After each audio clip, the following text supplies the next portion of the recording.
Gracias, Señor, por estar en este lugar. Estamos aquí porque así lo has diseñado, así lo has preparado. Este es el día que tú has hecho para nosotros. Te amamos y te bendecimos. Encomendamos este tiempo en tus manos. Nos despojamos de toda preocupación, de todo aquello que pueda impedir que pueda escuchar tu palabra con atención. Señor, permíteme también en esta hora poder ser un instrumento, un canal por el cual tú puedas bendecir a cada persona, hermano, hermana que está en este lugar. Te exaltamos, te bendecimos, porque tú has sido y sigues siendo bueno para con cada uno de nosotros. En el nombre de Jesús. Amén. Amén. Bien, quiero comenzar esta predicación con algunas frases célebres de algunos personajes históricos o conocidos, como por ejemplo, cada día sabemos más y entendemos menos. Esto lo dijo alguien poco conocido como Albert Einstein. Un día sin reír es un día perdido. Esto lo dijo Charles Chaplin. Sí. Pasamos mucho tiempo ganándonos la vida, pero no el suficiente tiempo viviéndola. Esto lo dijo la Madre Teresa de Calcuta. Y quiero avanzar con unos más. Dice, la forma de empezar es dejar de hablar y empezar a actuar. Esto lo dijo Walt Disney, famoso creador del parque, ¿sí?, que conocemos. Pero si ustedes me preguntan cuál es la frase para mí más importante de la humanidad, la frase más trascendental de toda la historia, es la que hace más de 2000 años atrás la dijo Jesucristo clavada en una cruz. Juan capítulo 19 dice, después de esto, sabiendo Jesús que ya todo estaba consumado, dijo, para que la escritura se cumpliera, tengo sed. Había allí una vasija llena de vinagre. Entonces ellos empaparon en vinagre una esponja y poniéndola en un hisopo se la acercaron a la boca. Cuando Jesús tomó el vinagre, dijo, consumado es, e inclinó la cabeza y entregó su espíritu. Ni Mateo, ni Marco, ni Lucas hablan de estas últimas palabras que sí Juan menciona en su libro. Juan dice que las últimas palabras o la frase más importante para nosotros, los que creemos en Dios, fue lo que declaró Jesucristo en esa cruz antes de morir, que fue consumado es. Esta palabra consumado es, en el griego, en el original, es una sola palabra y es tetelestai. Que tetelestai quiere decir trabajo terminado, deuda pagada o cancelado en su totalidad. Esta palabra, para contextualizarla, se utilizaba mucho en la época del Imperio Romano. Por ejemplo, cuando a un esclavo su jefe le encomendaba un trabajo o una tarea, después de haber realizado todo lo que se le había encomendado, el esclavo se presentaba a su amo y le decía, amo, consumado es, he completado la tarea. También cuando un artista hacía su escultura, después de un proceso de trabajo de semanas, meses, inclusive años, cuando él veía que su escultura ya estaba completa, que no había más nada que agregar, que no había más nada que pulir o trabajar, el artista declaraba sobre eso, consumado es. El trabajo se finalizó. Cuando un carpintero realizaba su trabajo con la madera, después del proceso de pulir, talarla, cortar, después de realizar todo su trabajo completo, cuando él se daba cuenta de que el trabajo se había finalizado, no había más nada que hacer, este carpintero declaraba y decía, el trabajo fue consumado, fue terminado, ya no queda más nada por hacer. Esta palabra habla de que la cuenta había sido saldada. Tetelestai es una palabra que se utiliza aquí en consumado es en Juan. En el idioma original está en el tiempo verbal indicativo perfecto en la voz pasiva. ¿Qué quiere decir esto? Que es un hecho que se hizo en el tiempo, en el presente, pero ese hecho tiene trascendencia a través del tiempo. Su efecto sigue siendo vigente a través de las épocas y de los años. ¿Y por qué en voz pasiva? Porque la hace un tercero, no la hace uno. Entonces lo que está diciendo, lo que Cristo dijo en esa cruz, consumado es, todo está hecho. Nada más queda por hacer. La salvación del hombre está completada. No se puede agregar nada. Por lo tanto, es un efecto, es un hecho que se produjo en un pasado, pero su efecto sigue estando vigente hoy día para cada uno de nosotros. Esta es la esencia de lo que Cristo vino a hacer. Él vino a terminar o a consumar la salvación del hombre por medio de su sacrificio. Él vino a pagarlo todo por nosotros, toda nuestra deuda, todos nuestros pecados, y lo sigue haciendo cada día, cada mañana, porque sus misericordias son nuevas cada mañana. A Jesús le fue asignada esta tarea con una dimensión altísima que quizás no logramos entender o comprender desde la lógica o la perspectiva humana. Pero esta tarea que Jesús hizo implicó algo que Dios había diseñado desde la creación del mundo, desde Génesis. Esta obra, este trabajo, por eso Jesucristo dice, cuando Él entendió que todo lo que el Padre le encomienda hacer, Juan habla de esto, Él dijo, consumado es. Lo que me enviaste a hacer, lo hice, se acabó, se terminó. Nada queda por hacer.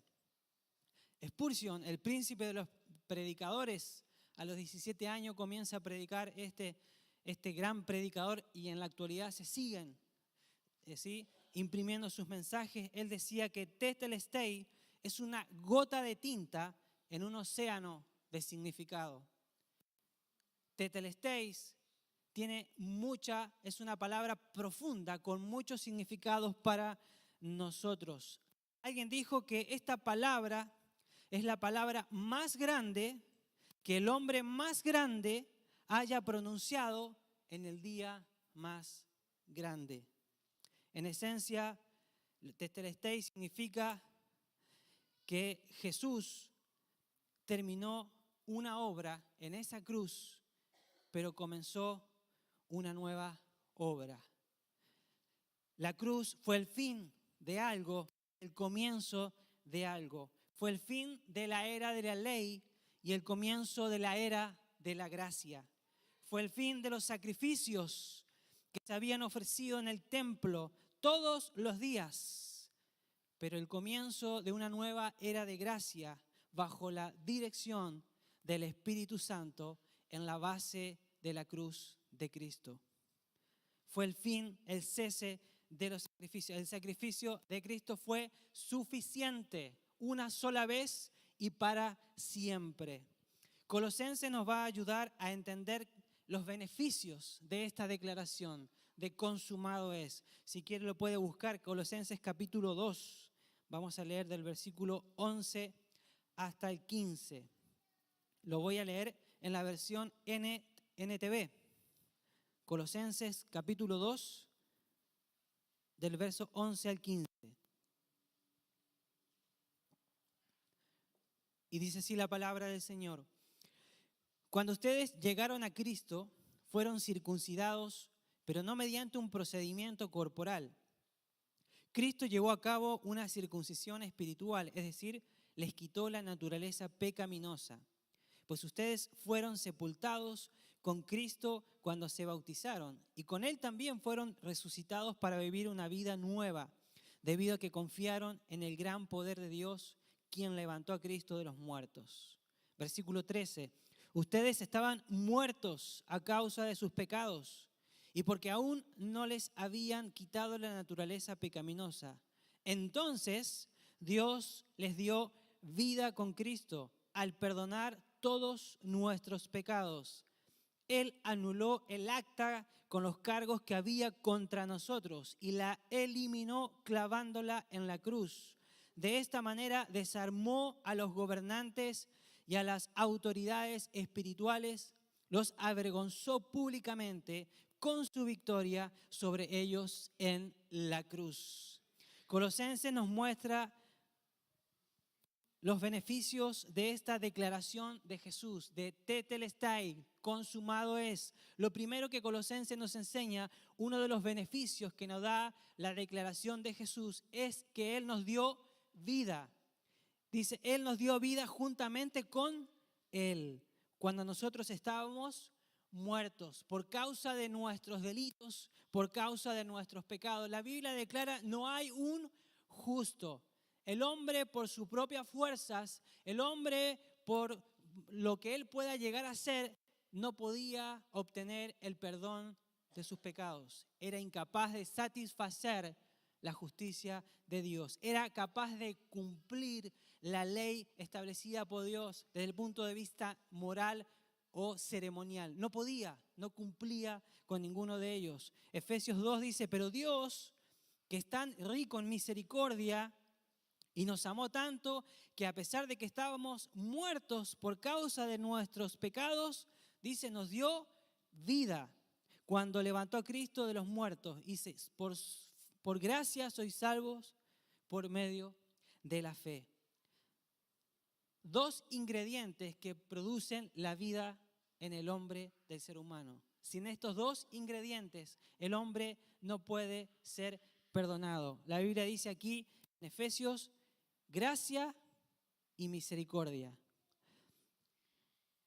Cuando este amor tan grande, de hecho Juan, este texto tan conocido, lo ejemplifica un poco, dice, porque de tal manera amó Dios al mundo que envió a su Hijo unigénito. Este amor se dirige a personas que son consideradas indignas, que están en su miseria humana, necesitados de compasión y ayuda. Cuando eso se recibe, cuando este amor se recibe sobre personas indignas de ese amor, a eso se llama compasión. Por lo tanto, dice Efesios, Dios que es rico en misericordia, en compasión. La gracia de Dios, de la cual se hace mención en esta declaración, que por gracia habéis sido salvos, es por consecuencia del amor de Dios.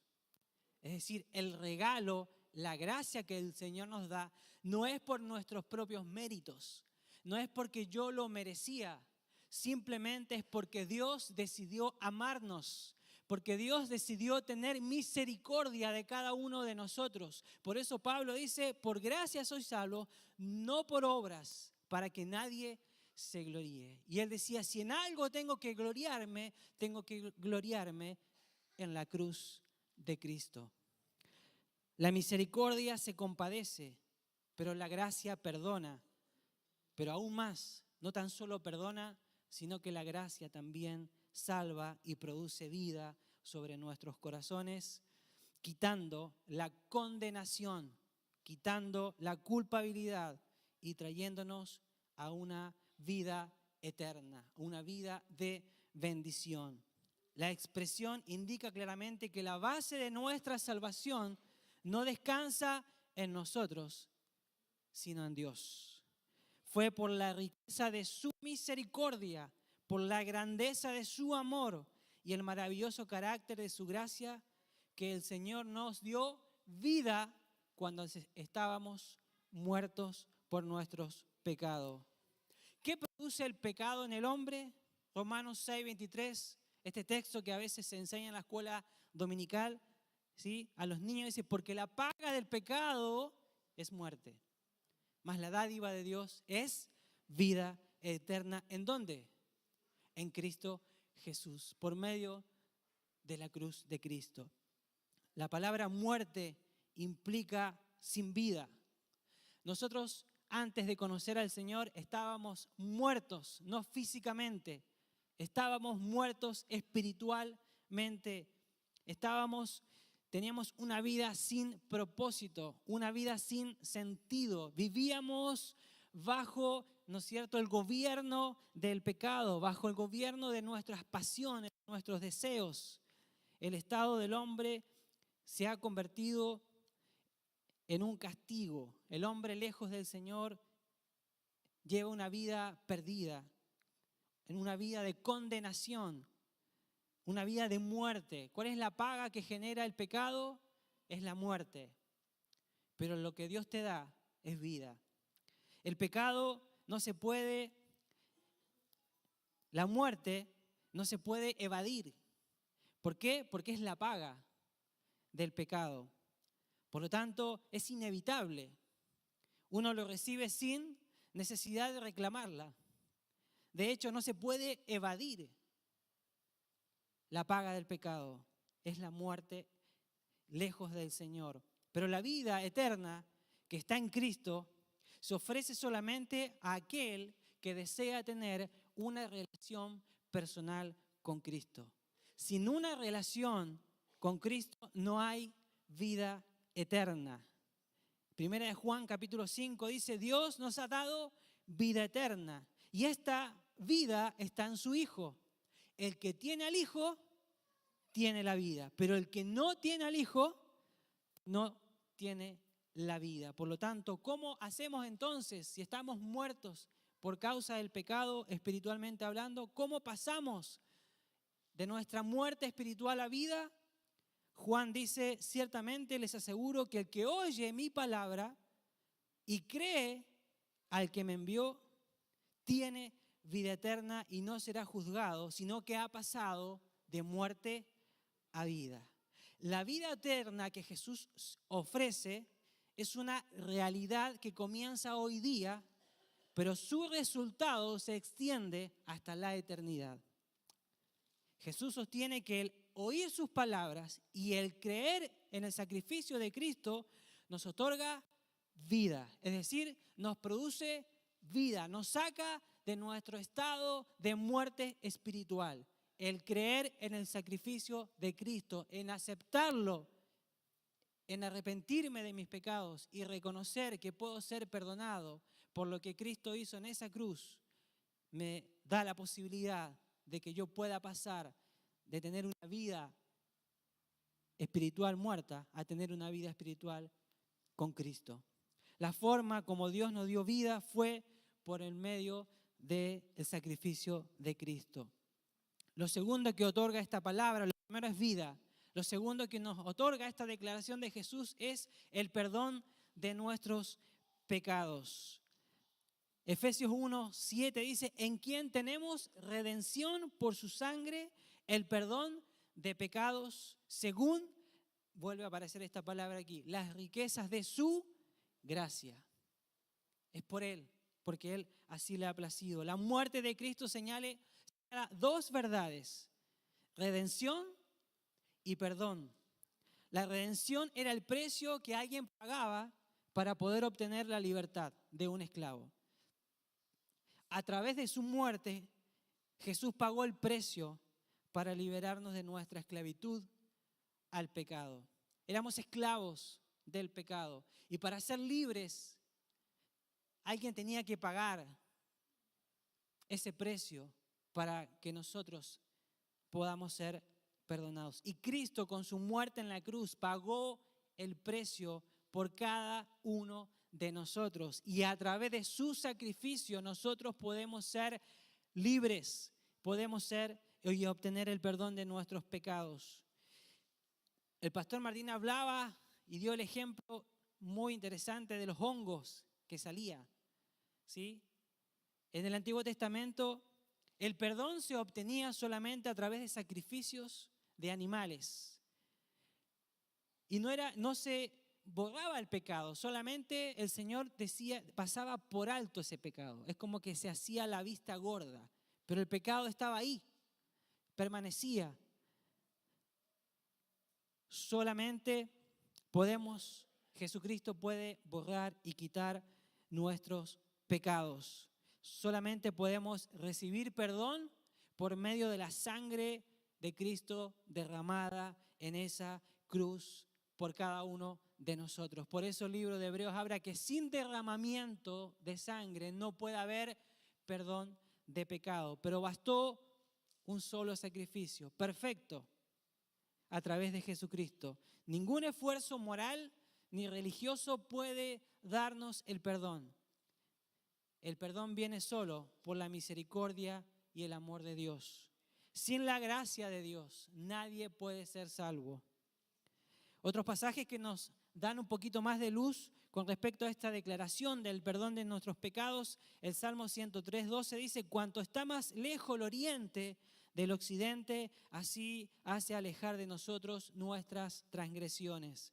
Isaías 44:22 dice: he borrado como niebla tus transgresiones y como una nube tus pecados. Jeremías 31:34 dice: yo no me acordaré más de tus pecados. Miqueas 7:19 dice: y tú arrojarás todos los pecados a las profundidades del mar. Y primera de Juan 1:9 dice que si confesamos nuestros pecados, Él es fiel y justo para perdonar nuestros pecados y limpiarnos de toda maldad. Y lo tercero que declara esta frase tetelestai, consumado es que Él anula o anuló nuestra condena. Versículo 14 dice: anulando el acta de los decretos que había contra nosotros, que nos era contraria, quitándola del medio y clavándola en la cruz. Él anuló ese acta que había contra nosotros. Aquí Pablo usa una figura de contabilidad. Cuando una persona, ¿sí?, contraía una deuda en ese tiempo con alguien, ¿qué hacían?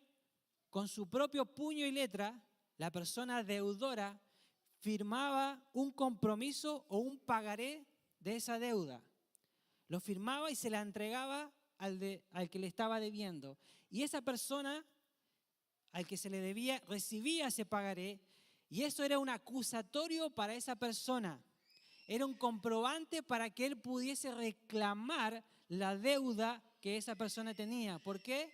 Porque él tenía el pagaré firmado por su puño y letra. Por lo tanto, ese papel era de acusatorio para el deudor. Era una prueba legal de que la deuda existía. Cuando se cancelaba esa deuda, ese acta, ese papel, era anulada, borrada por completo. No quedaba existencia ni evidencia de que alguna vez tuvo esa deuda. Se borraba por completo. Por lo tanto, esto es exactamente lo que Dios hizo con nosotros. Estábamos endeudados con Él, pero Él mismo ha borrado esa deuda que fue escrita por nuestras transgresiones. Juan, el Bautista, cuando ve a Jesús, el apóstol Juan, en el capítulo 1, declara que Juan el Bautista, cuando vio a Jesús, dijo: he aquí el Cordero de Dios que quita el pecado del mundo. Estaba haciendo una declaración profética. Dios, en su maravillosa gracia, anuló el informe de nuestros pecados tan completamente como si nunca hubiera existido. La ley fue clavada con Cristo en la cruz. Vamos a hacer una pequeña ilustración para entender esto y darnos cuenta lo que implicó esto. Espero que esta vez no salga, porque en el primer culto no nos salió. Adulterio. Esto es una lista de este acta que nos declaraba culpable. Es una pequeña lista de todo aquello que nos condenaba, de todo aquello que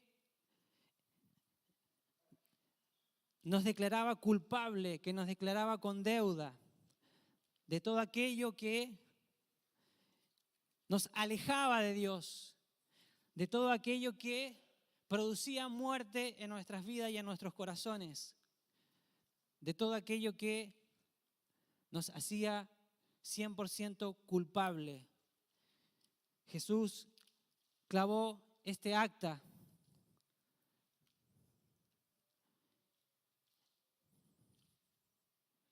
y tenemos algunas de las cosas que Jesús clavó, algunas. ¿Te faltan?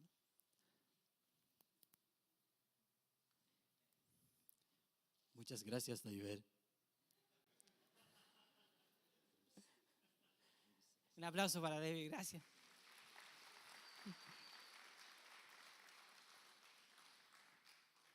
Vicios, lujuria, idolatría, soberbia, adulterio, avaricia, envidia, mentira, cualquier otro tipo de índole. ¿Qué hizo Jesús? Las clavó en esa cruz. Todo esto nos condenaba y más. Y dice que la declaró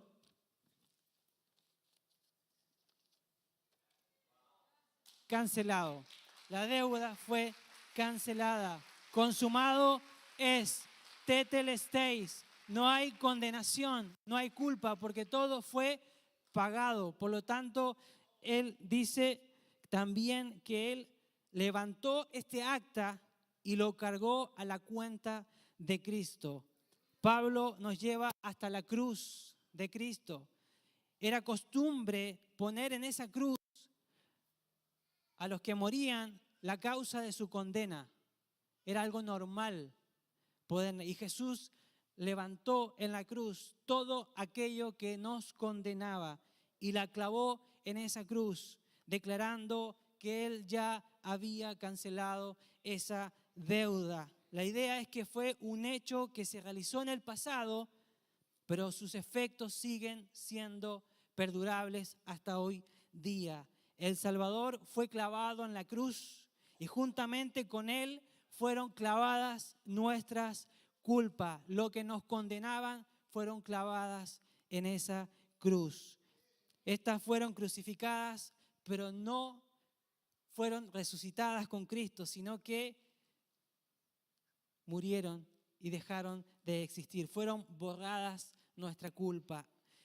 Después dice, Cristo los exhibió en público, dice el texto, habiendo despojado los principados y potestades y habiendo triunfado sobre ellos en la cruz. La idea principal aquí es que Cristo ha triunfado y esto no se hizo como algo secreto, sino que en el ámbito espiritual esto fue un triunfo puesto a la vista de todos del diablo, de Satanás. Venció sus poderes, estos poderes que nos acusaban, estos poderes que nos llevaban a la muerte. Esta figura lo exhibió públicamente es tomada de la vida militar de ese tiempo. Porque cuando un ejército triunfaba sobre otro, se realizaba un desfile victorioso y en él se exhibía a los derrotados, los que eran objeto de burla por la gente que lo estaban mirando. Y se creía que normalmente los derrotados iban al principio del desfile, pero iban completamente desarmados, sin armas, sin poderes, completamente vencidos. La victoria de Cristo es un acto aquí en la tierra, pero con efectos eternos. Dios venció a Satanás y a todas sus huestes. Y esta victoria es nuestra victoria. Y esta victoria nos trajo vida, trajo perdón y nos dio restauración con Él y borró y quitó todos nuestros pecados.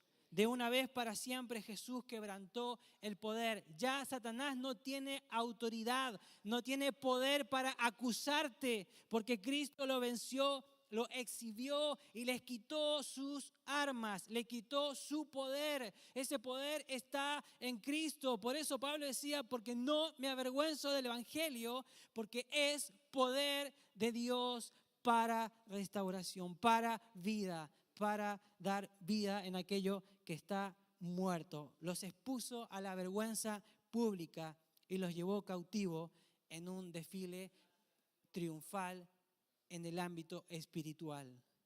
Cristo venció los poderes de Satanás y con él quitó nuestros pecados en esa cruz. Jesús cumplió la ley a cabalidad, sin error alguno. Terminó con los sacrificios del Antiguo Testamento, que solo cubrían los pecados. Cristo los eliminó, los quitó por completo. No los cubrió, los quitó. Él pagó la deuda eterna, venció los poderes de las tinieblas, nos hizo libre, nos justificó para la eternidad y al mismo tiempo con su obra en la cruz prometida desde el Génesis, con su obra redentora culminó su trabajo y pudo declarar: consumado es, tetelestai, no hay más nada que hacer. La salvación de la humanidad se completó en la muerte expiatoria de Cristo en la cruz. El derramamiento de su sangre redentora está hecho una vez por todas. Se termina y queda como se terminó para siempre. Nunca tendrá que ser actualizado, nunca tendrá que ser reparado, nunca se gastará, nunca va a estar fuera de fecha, nunca será insuficiente.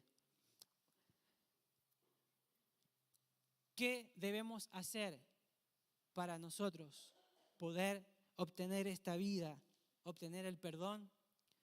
Hechos 16 dice: cree en el Señor Jesucristo y serás salvo. La única manera en que el hombre pueda ser restituido, de la única forma en que el hombre pueda pasar de muerte a vida, es aceptando y reconociendo que un día Cristo murió en esa cruz y Él pagó todos mis pecados. Él pagó todas mis deudas.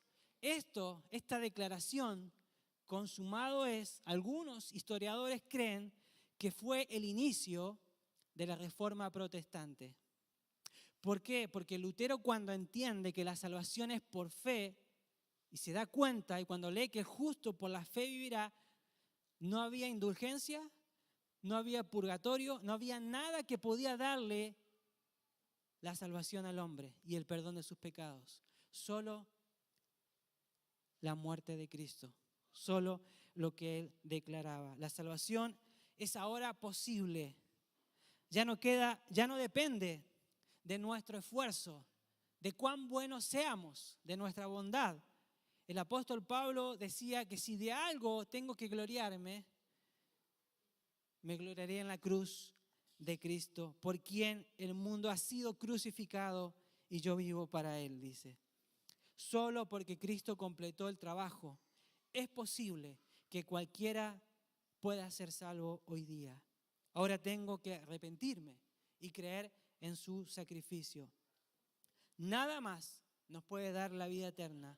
Todo lo que puedes hacer o lo que podemos hacer es recibirlo. El apóstol Pablo decía: ninguna condenación hay para los que están en Cristo Jesús. No hay quien te condene. De hecho, Pablo decía: ¿quién acusará a los escogidos de Dios? Si me pueden ayudar el grupo para tocar la música. No hay nadie quien pueda otorgarnos esa salvación. ¿Saben? El gran porcentaje que acuden a los psicólogos, las personas que van al psicólogo, el gran porcentaje por lo que ellos van, dicen que es por la culpa. Porque por la culpa que ellos han tenido de la vida que han llevado, de las cosas que han hecho. No pueden muchos de ellos cargar con esa culpa. No hay manera, no hay forma. Algunos cargan con la culpa de la separación de su matrimonio. Algunos cargan con la culpa de la pérdida de un ser querido. Algunos cargan con la culpa de su estilo de vida.